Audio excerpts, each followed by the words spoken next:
Welcome to Myra media. రాష్ట్ర రాజకీయాలలో నందిగామ చైతన్యవంతమైన ప్రజలు కలిగినటువంటి ప్రాంతంగా చెప్పుకోవచ్చు. రాజకీయ చైతన్యం ఎక్కువ కలిగినటువంటి ప్రాంతం నందిగామ నియోజకవర్గం. నందిగామ నియోజకవర్గంలో మరి 2024లో ఏ పార్టీ గెలవబోతుంది, అక్కడ పరిస్థితులు ఎలా ఉన్నాయి రాజకీయంగా అనే అంశం మీద మనం తెలుసుకోబోతున్నాము. ప్రస్తుతం మనతో ఉన్నారు నందిగామ నియోజకవర్గ booth level convener plus Nandigama municipality co-option member, దాదాపు 10 సంవత్సరాల పాటు ఎన్ఎస్యుఏలో మరి యూనివర్సిటీలో ఎన్ఎస్యుఏ పార్టీ నాయకుడిగా పనిచేసినటువంటి మన్యం దాస్ గారు మనతో ఉన్నారు. వారిని అడుగుదాం అసలు నందిగామ ఎలా ఉండబోతుంది ఏంటని. దాస్ గారు నమస్కారం అండి. నందిగామ నియోజకవర్గం ఒక చైతన్యవంతమైన ప్రాంతం అని కూడా చెప్తుంటారు రాజకీయంగా కూడా. 2019లో వైఎస్ఆర్సీపీ గెలిచింది అత్యధిక మెజారిటీతో అని చెప్పుకోవచ్చు. 2024 ఎలా ఉండబోతుంది ఇప్పటివరకు కూడా మరి ప్రకటించలేదు. వైఎస్ఆర్సీపీ సీటు ఎవరికి వస్తుంది ఏంటని కూడా ఇంతవరకు ప్రకటించలేదు. ఎలా ఉండబోతుంది 2024? మళ్ళీ 2024లోనే మళ్ళా అత్యధిక మెజార్టీతో మా మండుతో జగన్మోహన్ రావు గారు గెలుస్తారండి. మీరు సీటు కూడా ప్రకటించేశారు. సీటు కూడా ప్రకటించంటే వారి పని విధానం అలా ఉందండి. వారు డాక్టర్ వృత్తిలో ఉండి దట్టు ప్రతినిత్యము ఊర్లోనే తిరుగుతూ గడప గడపకు నాకు తెలిసినంత వరకు ఇప్పుడు కూడా ఏ ఎమ్మెల్యే తిరగననే విధంగా ఈ రోజు కూడా ఉదయం సాయంత్రం ఇంకా గడప గడప తిరుగుతూనే ఉన్నారు. బహుశా రాష్ట్ర చరిత్రలోనే ఏ ఎమ్మెల్యే తిరగనన్ని రోజులు తిరిగారని రికార్డు రూపేణా చెప్తుంది. దాస్ గారు మొత్తం నియోజకవర్గం అంతా గడప గడపకు అయిందండి. 95% అయిపోయింది సార్. ప్రతి ఇంటికి తొక్కారు. దట్టు ఆయన సౌమ్యుడు, కోపం లేదు, ఎవరు ఏదైనా తుడుచుకుపోయే మనస్తత్వం ఉంది, అందరితో కలుపుకట్టుగా ఉంటాడు. అటు చేస్తూనే డాక్టర్ వృత్తి కూడా చేస్తూనే ఉన్నారు.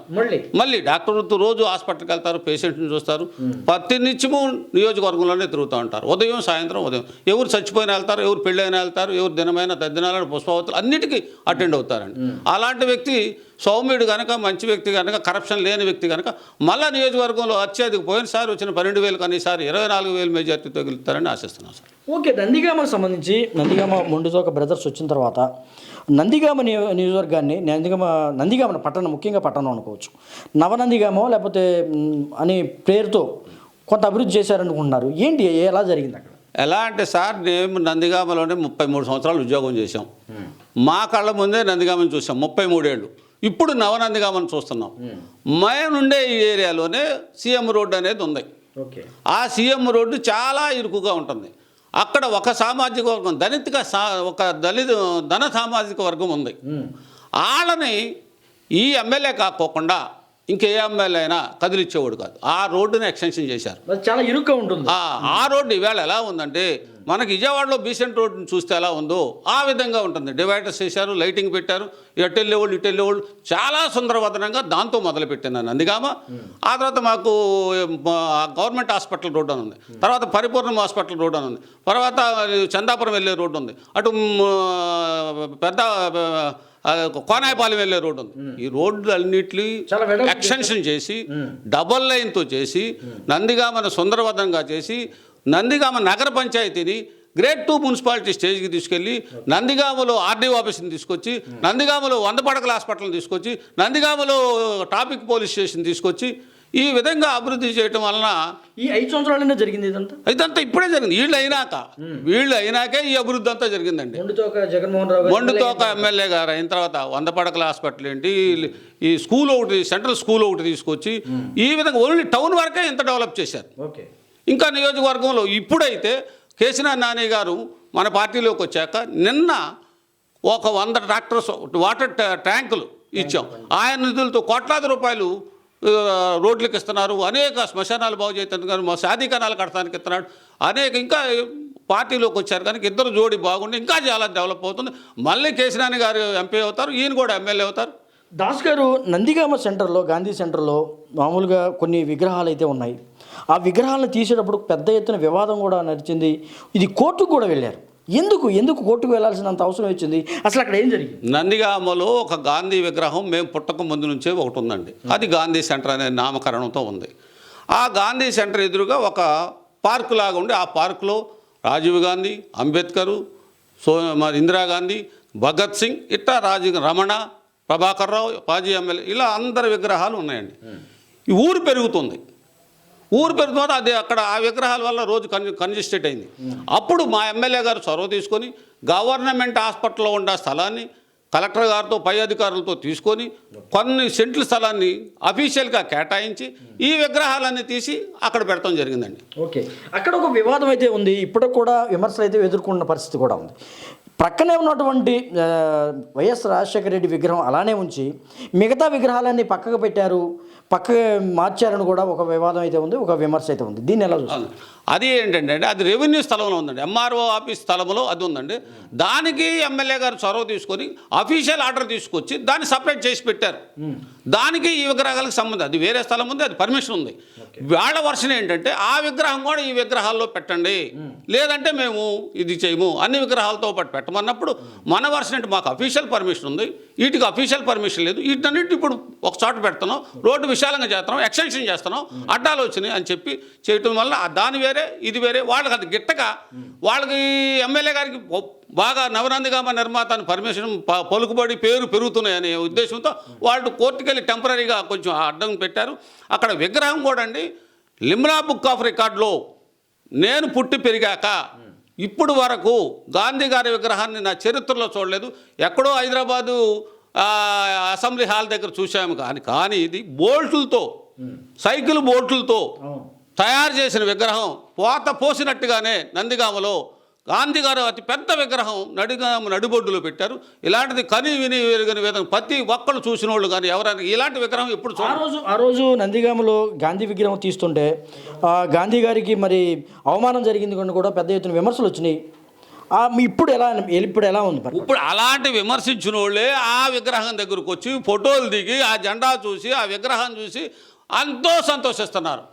ఆ రోజుల్లో అంటే పెట్టలేరేమో, ఇక్కడ ఎప్పుడో పురాతనమైన విగ్రహం ఉంది, దాన్ని తీసేయలేరు, తీసేసినా అలాంటి విగ్రహం పెట్టలేరు అనే ఉద్దేశంలో అపోహపడ్డారు. ఇప్పుడు అలాంటి విగ్రహాన్ని చూసి నందిగామే కన్నులు విందులుగా ఆ విగ్రహం కనపడుతుంది. నవనందిగామలో భాగంగా దాదాపు నగరంలో ఉన్నటువంటి రహదారులను విస్తరిస్తుంటే ఒక పక్కన పెద్ద ఎత్తున విమర్శలు వచ్చినాయి. అసలు ఎందుకు నందిగామలో విస్తరించాల్సిన అవసరమే వచ్చిందని కూడా తెలుగుదేశం కానీ ఇతర పార్టీలు కూడా పెద్ద ఎత్తున విమర్శించిన పరిస్థితి. ఇప్పుడు ఎలా ఉంది? ఇప్పుడు ఎలా ఉందంటే వాళ్ళు విమర్శించినప్పుడు వీళ్ళేం చేయలేరు, చేస్తే వీళ్ళకి పేరు పెరుగుతుంది, మాకు రాదు, మేము ఆ టైంలో మేము చేయలేదు అని వాళ్ళు అపోహతో బాగా విమర్శించారు. ఇంకొకటి ఏంటంటే రీసెంట్గా మన మంత్రి గారు భాను గారు వాళ్ళు తీసుకొచ్చి ఒక అండర్ గ్రౌండ్ డ్రైనేజీ వెళ్తుంది, ఒక మురికి కాలువ వెళ్తుంది నందిగామ నడుబొడ్డు నుంచి, మురికి కాలువని దాని మీద వాకింగ్ ట్రాక్ ఏర్పాటు చేశారు. ఈ చివరి నుంచి ఆ చివరి కింద ఎలా ఉంటుంది మురికి కాలువే, పైన చూస్తే సుందరవదనంగా ఉంది. వాకింగ్ ట్రాక్ ఏర్పాటు చేసి ఒక 1/2 కిలోమీటర్ దూరం ఒక పెట్టి దాంట్లో ఇప్పుడు వాకింగ్ చేసే లైట్స్ గీడ్స్ అంతా సుందరవదనంగా చేశారు. అంతేకాకుండా డ్రైనేజీ వ్యవస్థ ఇదివరకు నందిగామలో అస్తవ్యస్తంగా ఉండేది, ఇప్పుడు పెద్ద డ్రైనేజీ వ్యవస్థ, ఎక్కడ నీరు నిలవకోకుండా ఎక్కడ డ్రైనేజీ లేకోకుండా చక్కగా వెళ్ళిపోయి నదిలో కలిసే విధంగా డ్రైనేజీ వ్యవస్థను తీసుకొచ్చారు. మరి ఈ విధంగా అభివృద్ధి చేశారు కనుక మొండితోక ఎమ్మెల్యే మొండితోక జగన్మోహన్ రావుతో పాటుగా మొండితోక అరుణ్ కుమార్ కూడా ఎమ్మెల్సీగా ఉన్నారు. అక్కడ ఈ నిధులకు సంబంధించి కానీ లేకపోతే అభివృద్ధి సంబంధించి కానీ ఎలా ఉంది అరుణ్ కుమార్ గారి పాత్ర? ఎలా? అరుణ్ కుమార్ గారు ఏంటంటే ఆయన వాళ్ళ అన్నగారేమో నియోజకవర్గానికి ఎక్కువగా పరిమితమైనట్టు కనపడతా ఉంటారు చూసేవాళ్ళకి. అరుణ్ కుమార్ గారు నిధులు తీసుకొస్తానికి ఎమ్మెల్యే ఇంకొక ఎంపీ దగ్గరికి వెళ్ళని, మంత్రి గారి దగ్గరికి వెళ్ళని, సీఎంఓ ఆఫీస్కి వెళ్ళని ఆయనకుండా పలుకుబడి ఉపయోగించి అంతకుముందు 5 years పార్టీ ఆఫీసులో పనిచేశారు కనుక తర్వాత దాన్ని చూసి forest development officer post forest ఇది ఇచ్చారు కనుక అది పోను మళ్ళీ ఎమ్మెల్సీ ఇచ్చారు కనుక ఆయనకున్న పలుకుబడితో నగదును పట్టుకొచ్చి ఇద్దరు రామలక్ష్మిలాగా అన్న తమ్ముడు ఇద్దరు ఒకటై నందిగామ అభివృద్ధి చేయడానికి చాలా దోహదపడుతున్నారు. ఓకే, ఈ ఎన్నికల్లో అయితే ఒక మాట అయితే వినిపిస్తుంది, ఒక మాట అయితే ప్రచారం అవుతుంది, మొండితోక అరుణ్ కుమార్ని మరి విజయవాడ పార్లమెంట్ నియోజకవర్గానికి ఎంపిక చేస్తారని కూడా అప్పుడు ఒక వార్త అయితే వచ్చింది, నిజమేనా ఇది? అది సహజంగా ఎస్సీలు 2 లక్షల పైచీలుక ఎస్సీస్ ఉన్నారు విజయవాడ పార్లమెంట్ పరిధిలో కనుక ఒక ఎస్సీని పెడితే బాగుంటుందనే ఒక నిర్ణయానికి వచ్చి మొండితోక అరుణ్ కుమార్ గారికి ఎంపీ సీట్ ఇద్దాం అని వచ్చిందని యూట్యూబ్స్లో వచ్చినాయి, పేపర్లో వచ్చినాయి, అన్నిట్లో వచ్చినాయండి. ఇప్పుడు మనకు 10 సంవత్సరాలుగా ఎంపీగా ఉన్న కేసీఆర్ నాని గారు ఆల్రైట్గా మన పార్టీలోకి వస్తాం జరిగింది. ఆయనకే సీఎం గారు ఈ అరుణ్ కుమార్ గారు వీళ్ళ నాయకత్వంలో వెళ్ళి ఆయనకే సీట్ డిక్లేర్ చేయడం జరిగింది. ఇప్పుడు ఇక సీట్ ఇచ్చేది లేదు, వారు మనకు అతనే కేసీఆర్ నాని గారే ఎంపీ క్యాండిడేట్. మళ్ళీ నందిగామలో ఇప్పుడు బహుశా నవనందిగామ అనుకోవచ్చు, నవనందిగామ అనుకోవచ్చు. బొండితోక బ్రదర్స్ మళ్ళీ జెండా ఎగరవేయబోతున్నారు. ఓ బంపర్గా ఎగరేస్తారండి. ఎందుకంటే జగన్ గారు ఒకటే చెప్తున్నారు, వై నాట్ 175. ఓకే 175లో నందిగామ కూడా ఉంది, 175లో కుప్పం కూడా ఉంది. ఓకే కుప్పం కూడా ఉంది కనుక ఆయన చేసిన పనులు 100% ప్రతి ఒక్కరు 90-95% జగన్ వల్ల లబ్ధి పొందలేరు. ఎవరు అయ్యా ఉన్నారంటే మాలాగా రిటైర్డ్ అయిన ఉద్యోగస్తులు, ప్రజెంట్ ఉద్యోగం చేసేవాళ్ళు, వీళ్ళకి తప్ప డబ్బులు పడనోళ్ళు పాపం. ఓకే ఆయన ద్వారా జగన్ ద్వారా ఈ తీసుకున్న వాళ్ళు పోని చంద్రబాబు నాయుడు పోటీ చేస్తున్నాడు. ఈ జగన్ గారి కన్నా ఒక పైసా ఎక్కువ ఇస్తారా, సింగిల్ పైసా పెంచుతాడా, అది నమ్ముతారా పబ్లిక్ ఓటేయటానికి? ఈ పెన్షన్ తీసుకున్న వాళ్ళు కానీ, వికలాంగులే కానీ, వితంతువులే కానీ, వృద్ధులే కానీ, ఈ అమ్మఒడి తీసుకునే వాళ్ళే కానీ, ఈ ఆసరా తీసుకునే వాళ్ళే కానీ, లేకపోతే చేయూత తీసుకునే వాటి వీళ్ళందరూ 90% ఉన్నారు. వీళ్ళు ఆ చంద్రబాబు నాయుడుకి ఓటేస్తానికి చేయొచ్చిద్దా? వచ్చే ఎన్నికల్లో టీడీపీ, జనసేన ఇతర పార్టీలతో పొత్తు పెట్టుకోవడం వల్ల నందిగామలో ఏమన్నా ప్రభావం ఉంటుందా? అదేముండదండి. జనసేన, టీడీపీ, బీజేపీ, లేకపోతే ఇంకా కమ్యూనిస్టులు ఇవన్నీ కలుసుకునేది ఎందుకు కలుసుకుంటున్నారండి? బలం లేకపోతే ఇంకోటి దగ్గరికి వెళ్తారండి. బలం ఉంటే ఎందుకు వెళ్తారండి?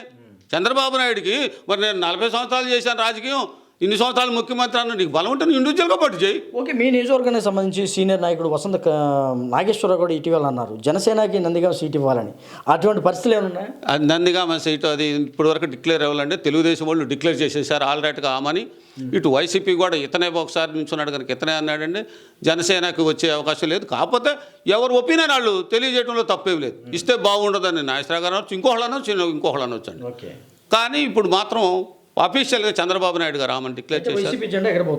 జెండా అత్యధిక మెజార్టీతో ఎగురుతుంది. ఇక్కడే కాదండి, ఆంధ్రప్రదేశ్ మొత్తం కూడా జగన్ గారు ఈవెన్ కుప్పం కూడా గెలుస్తామని, ఆ కుప్పం భరత్ అనే అతను అక్కడ బీసీ చంద్రబాబు నాయుడు గారి మీద పోటీ చేసింది. చంద్రమౌళి గారని మా పంచాయతీరాజ్ కమిషనర్ ఓడిపోయారు, తర్వాత చనిపోయారు. ఇప్పుడు వాళ్ళ కుమారుడైన భరత్కి ఇచ్చారు. అతను బీసీ సామాజిక వర్గం, అక్కడ కూడా బీసీస్ ఎక్కువ ఉన్నారు. అక్కడే జెండా ఎగరైతే ఇక 175 గెలుస్తానికి పెద్ద విశేషం ఏముందండి?